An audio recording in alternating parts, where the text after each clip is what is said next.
Hey, and welcome to episode number 108 of the Brave Widow Show. So many times, widows come to me and they're at the point where they've done therapy, they've done the groups, they've read the books, they've tried listening to the podcast, but they still feel stuck. Not necessarily in the devastation of sadness and sorrow, although that is a point where several widows are that I work with. But often they feel like they have done some work to heal their heart, but they just feel like they're spinning in place. Like they've tried doing different things and they're not getting any traction. And so, one of the biggest questions they have for me is, what's next? How do I decide what direction to go in? How do I know it's the right direction? How do I know I'm even thinking about things correctly? Am I going crazy? Like, people have all of the questions. And so, for the first time ever, I'm hosting a special webinar called What's Next?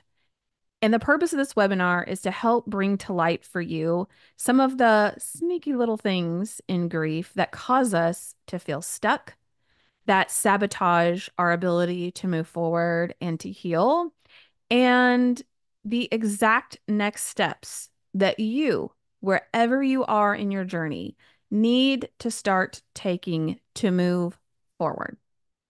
I have spent hundreds of hours coaching clients, learning about grief, gaining certifications, doing all the work to craft stages of widowhood and to craft a coaching plan that helps support my clients and helps illustrate for them their ability to move forward. We even track where they are in their journey when we start versus how they progress through the journey and where they ultimately end up.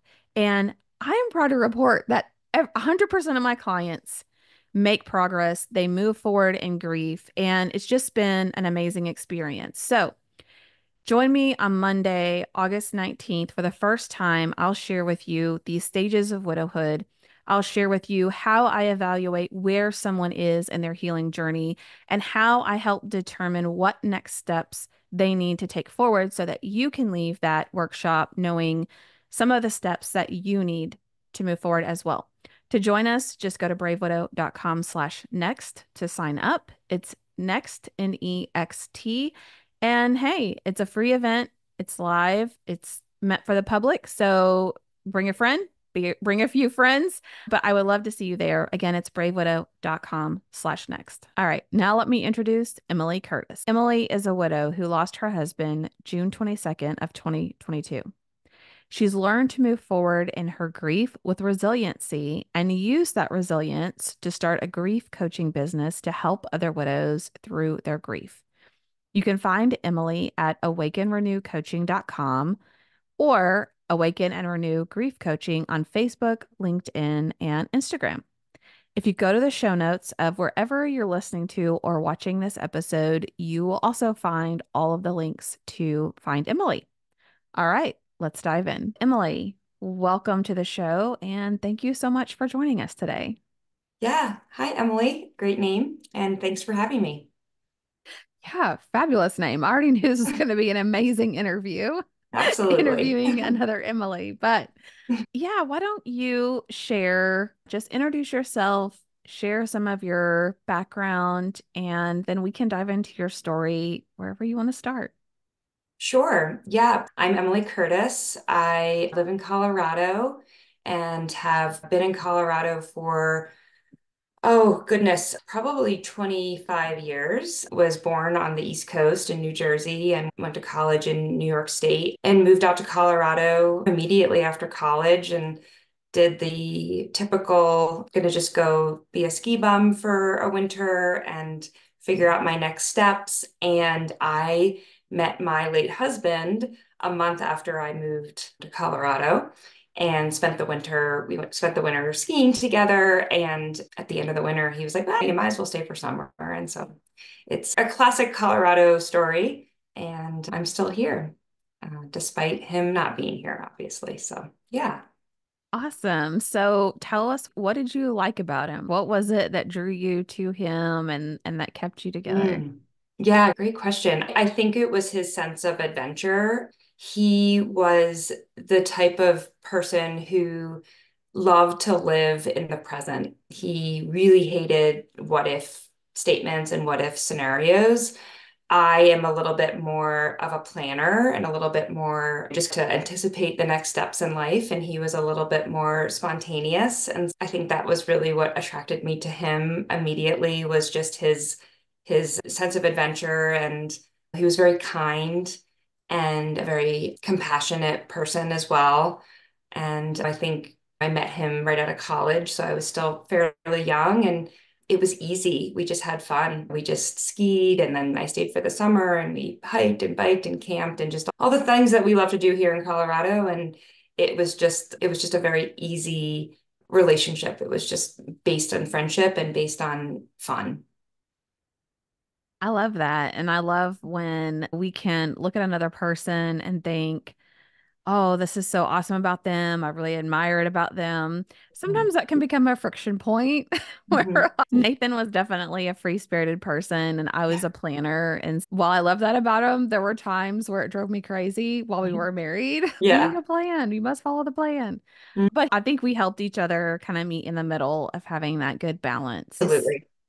I always think it's funny to think about Yeah. the opposite character traits that people have and how sometimes that can cause us friction and then we learn how to navigate that down the road. Um, Yeah.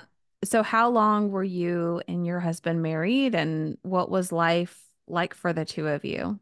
Yeah. So we dated for almost 10 years before we got married. And then we were married for 14 years when he passed. So I had been with Brad for 24 years. And although we were really different, I think I always said we were the yin and the yang, right? I think he helped me to sort of ground and center and not stress about the what ifs. And I think I maybe helped him think more in the future than than just being present. But yeah, life for us was really good. We bought a house in Colorado in 2004 before we were married, and then we were married in 2008. And then I had received a job offer in Park City, Utah. So we lived in Park City for 3 years during COVID.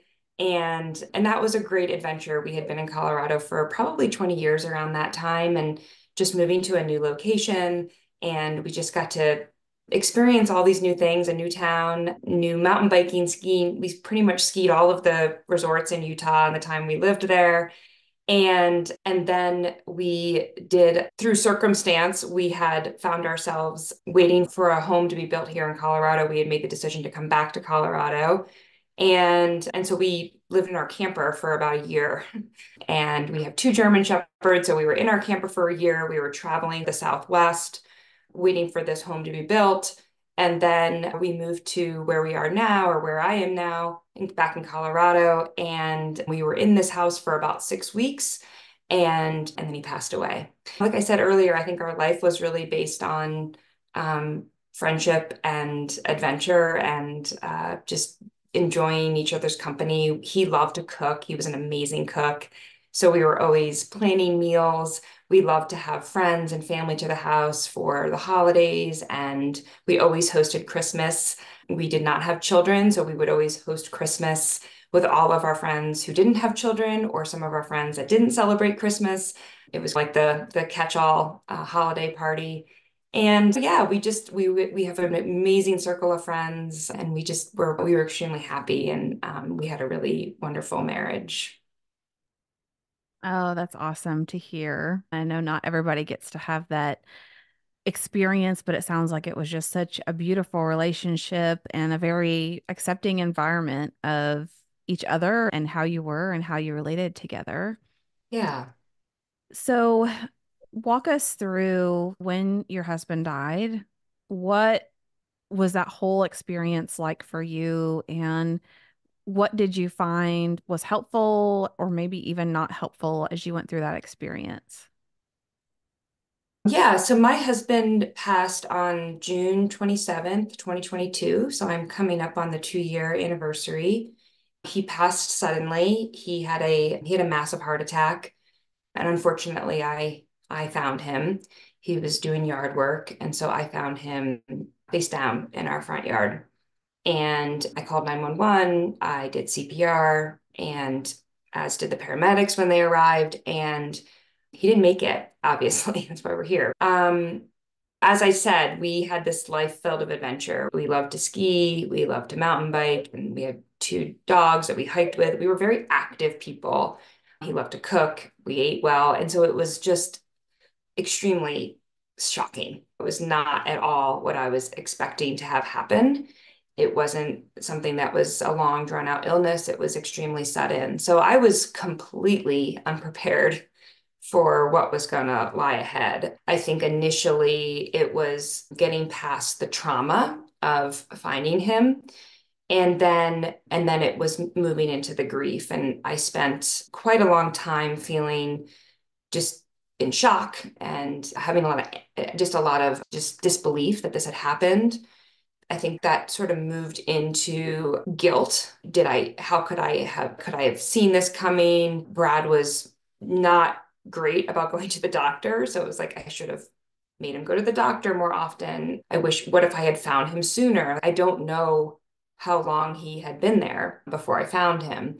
So I went through a lot of what ifs of what if I found him sooner? What if I got to the doctor? And then I moved into actually quite a bit of anger. That was probably the hardest part of the grief, was just having a lot of anger around the loss. And I would say really the anger wasn't geared towards Brad or towards myself. It was more of just complete irritability and lack of patience for life. I went back to work about a month after Brad passed.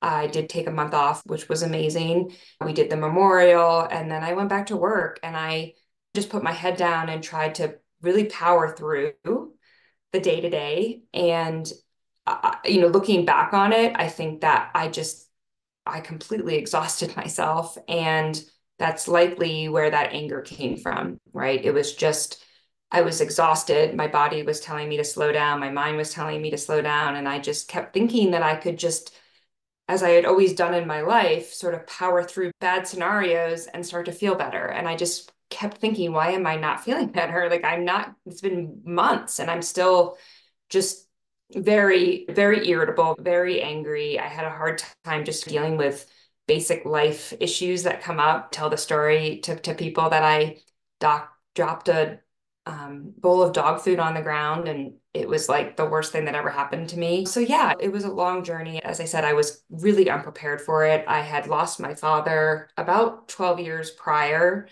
And obviously that was extremely hard. I grieve that, but this losing my husband in this way was just completely next level. And I was not educated on grief, as many people aren't. And I just really had a hard time understanding and accepting that I felt really down and really sad and really angry and all of those feelings for such a long time. And I really wanted to get better, and I really wanted to be happy again, and I really wanted to be myself again. And there was just days that I felt like I was never going to be that person again. And yeah, it was really hard. I resonate with that so much of just being the person that, as you said, always powers through, always Mhm. like whatever it takes, get it done. If you got to burn yourself on the ground to do it, just do it. And it's just feeling frustrated, like it's just never enough. And how many books do you have to read? How many courses do you have to go through? How many group activities do you need to do? When do you reach that finish line of grief and you can say, ta-da, I'm done. Yes. It's all behind me now. It's all over. That's Yes. really hard and Yeah. discouraging when everyone says, oh, you're going to grieve for forever. It's never going to just go away. So I resonate a lot with what you shared there. What do you feel was really the turning point for you where you started to feel hopeful or to start to feel like, okay, there is a way out of this or there is a way forward? What was that moment for you? I think it was honestly the changing of the seasons. He passed in June, and we went through summer and fall, and then November came, and in the high country of Colorado, it starts to snow in November. And Brad loved the snow. And it started snowing that year, probably like right before Thanksgiving, and it just didn't stop. It ended up being a record snow year. And I had just had this feeling that Brad brought the snow, right? Like he brought the snow to me, and because he loved it, he knew I loved it. And I just had something click. I really can't say it was, like you said, it wasn't like I read this book, I took this course, I went to therapy, I did all that stuff, right? I did a lot of work. I had gone to a therapist, I had listened to a ton of podcasts, I had read the books, I had heard other stories. But I think I just had this moment in of it clicked of I can choose to stay in this grief, or I can choose to move forward in my grief. I think up until that point, I really struggled with a lot of activities that Brad and I had enjoyed together. I didn't feel like I had the stamina or the resilience to go for big hikes or go for mountain bike rides and things that we enjoyed together. And for some reason, I just felt like I've got to get on my skis and I've got to get out there and start skiing again. And through doing that, it just reconnected me to him. I also reached the point where I just didn't want to be alone anymore. I was extremely lonely. And so I spent that winter um, just having people to my house every single weekend, or I made plans to go somewhere every weekend. And so I just didn't spend a lot of time alone. And I just not reconnected because I had been connected with so many friends, but I just brought people into my home every weekend and invited people to come ski. And I got really into cooking, picked that up from Brad. And I think it was just this, it wasn't something that happened overnight, but it was this slow progression of, okay, I'm actually enjoying things that I did with Brad. I'm socializing in the way that I want to socialize. And I just had this inherent feeling of I'm gonna be okay. It's always gonna be there. I'm never gonna get over it. I'm never gonna move on from it, right? Like you never just get over it and move on. But I also knew that I could hold that grief with me and build a life around it. And there was a feeling of wanting to almost honor him and live the life that we would be living together, and doing that even though he wasn't here, as a way to commemorate or honor him, if that makes sense. Yeah. And I think that's such a beautiful way to put it because a lot of widows do struggle with living like the same life, doing the same things, Mhm, engaging in those activities, and just feeling like they're constantly reminded their person isn't there anymore. mhm, And I love the way that you looked at that as like a way to honor him, a way to keep his spirit alive, a way to feel closer and more connected with him. Now, in this new life that we have, that was helpful and healing for you. mhm. So I love that. Yeah, thanks. Yeah.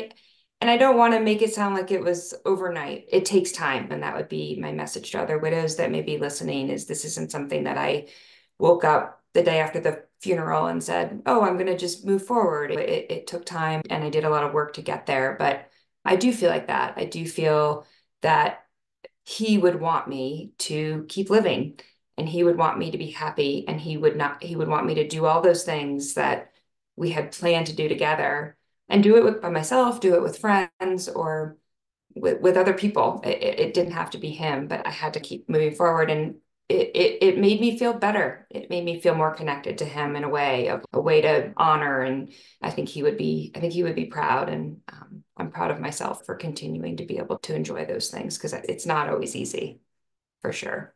Thank Yeah. Yeah. I'm sure he is looking down at you and just feeling so proud and sending you all of the love, which is awesome. you. So, what would you say to the widows that are out there that they're in that, like, they haven't reached a place yet where they feel like, oh, he brought the snow. I'm ready. I feel like there's hope. They maybe are feeling frustrated that they're trying to move forward and they just feel pushed back all the time. Or some people describe it like being a toddler and you just keep falling down even though you're trying. What would you say to those widows? I would say give yourself grace. it certainly wasn't something that I did, right? We talked about just, I tried to power through. So I would say give yourself grace, have patience, trust that things will get better, and also don't suffer in silence. Really try to seek the help that you need and try to ground yourself in what that looks like for you. Is that wanting to surround yourself with friends and family? Is that wanting to engage in activities that you enjoyed prior to your husband dying? Just understanding what you feel like is going to help you feel better and really take it day to day. I'll be honest, I'm almost 2 years in, and there's still some days I'll wake up and just not feel like I want to face the world. And so I don't. I think the old Emily would have. She would have powered through and said, you know what? Suck it up and get out there. And I just give myself, I still give myself those days and that grace to just feel it. It takes time.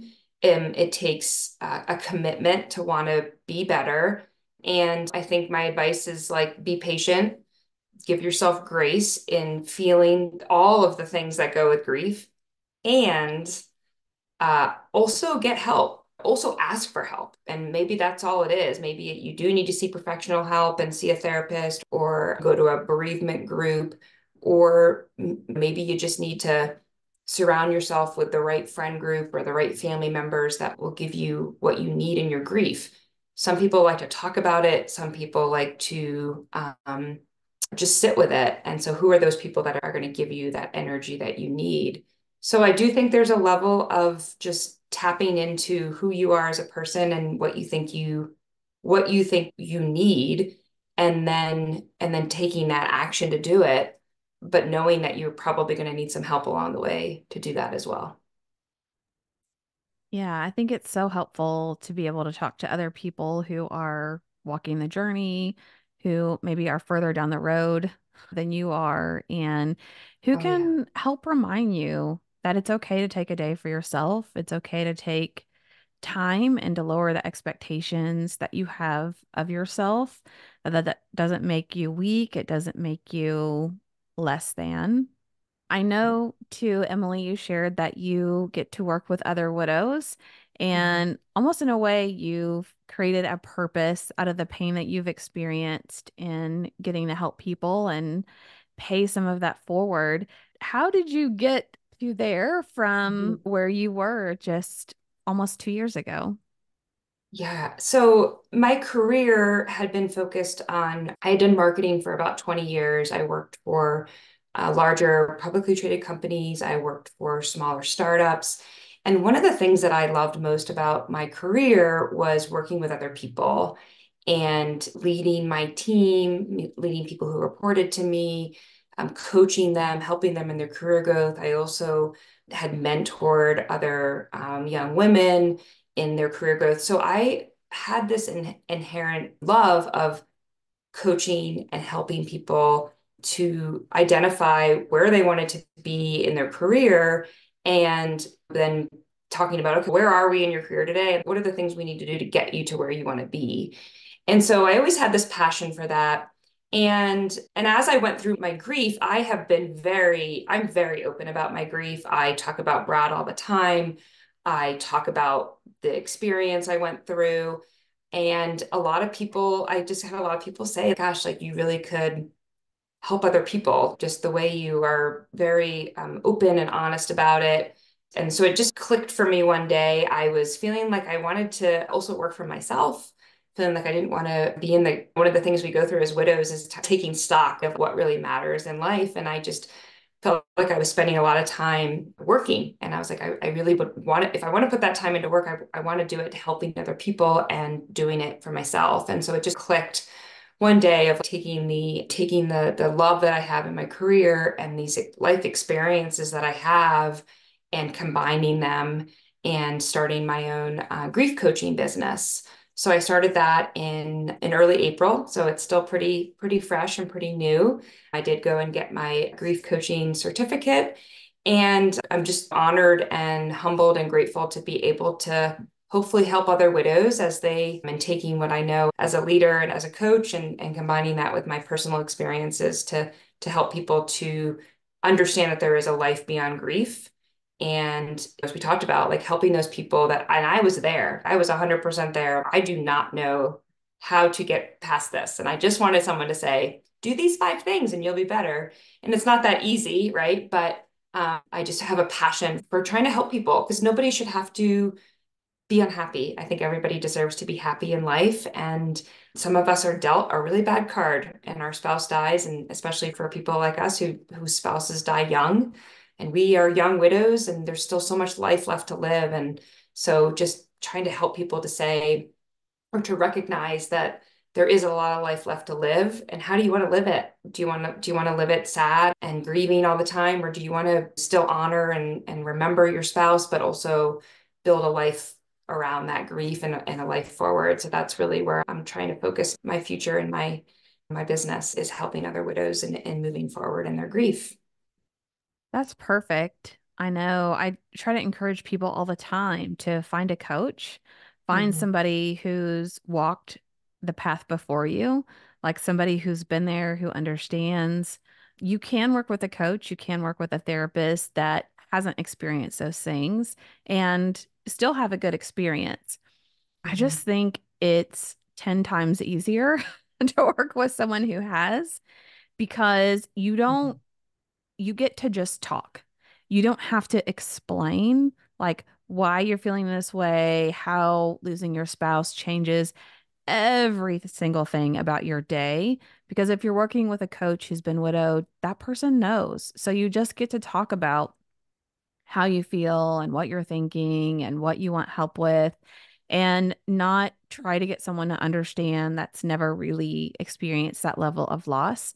Even though we've all had different unique experiences and relationships, and we've all had a different journey, there's just something about working with another widow, something about just even when I meet people, we don't even have to say any words really. Once we understand that we've both lost a spouse, it's just like this universal language now that we speak, and it's so easy to have those conversations. So, I think Yeah. it's just really great that you've done that. And I know other people have to appreciate having a guide and having someone to tell them, like, okay, for you and where you are, like, this is your next step. This is what you should focus on to get out of this quicksand.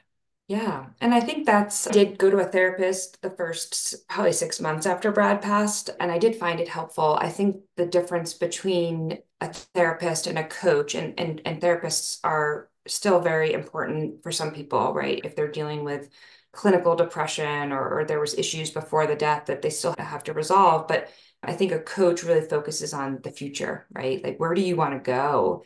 And my goal is to just help empower other women to get there. My goal is to help guide and coach and recommend and make suggestions. And ultimately, it's up to that widow to empower themselves to do that versus I'm not here to fix people, right? I'm here to help share my experiences and listen, where are you? And what are those things that we think you can do to move forward? Yeah, I agree. I think I know for me, I listen to just a ton of podcasts.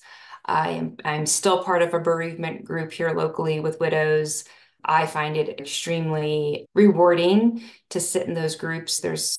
We unfortunately had some new widows join our group in the last few weeks, and I think just being able to see other widows that have been through it and understand it and see where they are today and say, wow, I can do it. I can move through this and I can be happy again. I think it brings a lot of hope. And when you're in those deep, dark days of grief, you need hope. Yeah, you do. I remember for me, it was extremely helpful just to not even understand how someone could get to a place where they enjoyed their life again, but just to know that it was even possible. I felt comfortable I could figure out like some way to get there, but the first step was really believing that future was even a possibility Mhm. when I thought there's no way I'll be able to ever get there or that I'm ever going to feel any different. And Mhm. so early on, I felt a desire to help people that maybe I was only 3 months out and there was a new person that was only 1 month out. and I could help that person. I could help the person that wasn't as far as long as me or who was still just lost and struggling. And it does give hope to people who are just coming into this whole new way of life. Yeah. So, Yeah, and I if feel like I struggled with, am I ever going to be happy again? And I also struggled with, I really felt like I was going to be alone for the rest of my life. I don't know why. I think maybe watching my mom be a widow and just like thinking that was my fate. That's that. Like, I married Brad and he passed, and now I'm gonna be alone forever. And I have met somebody else. I am dating. And yeah, just for those widows, some people don't want that, but some people do. Some people want to have that life partner and that person to go through life with, and knowing that. And I remember always thinking, even if I did want to date one day, I'll surely never find anyone as great as Brad. No one can ever compare to him. And it's not about comparing, of course, but it's just feeling like you could never feel that way about another human again. And so, yeah, I think for those widows that are wanting to potentially date again, like just having the hope that it is possible and you can find happiness and you also can find love again.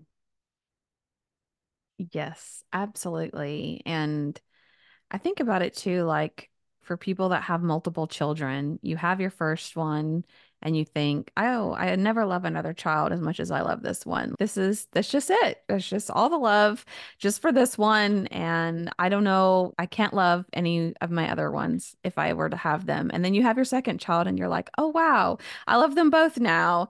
And it didn't take away anything from the first. The second one doesn't get none of your love. Hmm. So Yeah. it is possible, and your heart does expand in ways that we probably don't even fully understand how it happens, but it does happen. Hmm. So, Emily, if someone wants to learn more about you, they've really resonated with your story, they're interested in working with you, what's the best way for people to find you and learn more about you? Sure. You can visit my website. My coaching business is called Awaken and Renew Grief Coaching. My website is awakenrenewcoaching.com. I'm also on Facebook. I'm also on Instagram and LinkedIn. On my website, I do have resources that are free. I have self-guided courses that are priced, I think, in a way that hopefully most people can participate in those. And then I also offer one-on-one grief coaching for people that just want more of a personalized experience. I'm trying to make my grief coaching as available to everybody as possible because as I said, I think everyone deserves the opportunity to be happy regardless of their background. Yeah, I'd be honored to help or to speak with anybody that might be struggling and are looking and resonating with my story and are looking to move forward in their grief. Perfect. And we'll have all of the links to where you can find Emily in the show notes. So for anyone who's listening or multitasking or doing other things, you'll be able to go back into the show notes and find those as well. So, Emily, thank you so much for Thank coming you. and sharing your story and your advice for widows that are walking your same footsteps. Thank you. It was an honor to be here. So thanks for taking the time to chat with me today. Are you a widow who feels disconnected? Do you feel like you're stuck or even going backwards in your grief? Widowhood can be lonely and isolating, but it doesn't have to be. Join us in the Brave Widow membership community and connect. We teach widows how to find hope, heal their heart, and dream again for the future. Find your purpose and create a life you love today. Go to bravewidow.com to get started.